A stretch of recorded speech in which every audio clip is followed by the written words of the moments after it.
Con 3 probas xa disputadas e a falla de únicamente tan só 3 trails para o peche do circuito, a organización do Revolution Trail Series decidiu cancelar a competición. Foi unha decisión difícil a que se chegou despois de analizar todas as opcións posibles, mesmo a posibilidade de trasladar estas dúas probas a outra data no calendario. É inviable que a situación actual tratar de buscar unhas novas datas, salvo que nos fóramos a casi a outra temporada, como a quen di,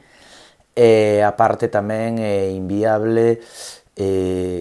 tratar de organizar algo. Creo que vos consta que o intentamos por todos os medios dar solucións e buscar posibilidades, pero dentro do noso equipo somos incapaces de chegar a dar unha solución axeitada á situación actual na que todos podamos pasalo ben,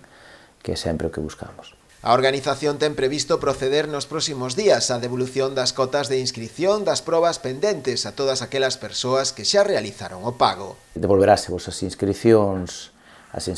que estaban pendientes, tanto a de Noia ao suspenderse xa se devolvera, faltaba a do maratón, que en teoría teria que ser o día 10, e falta tamén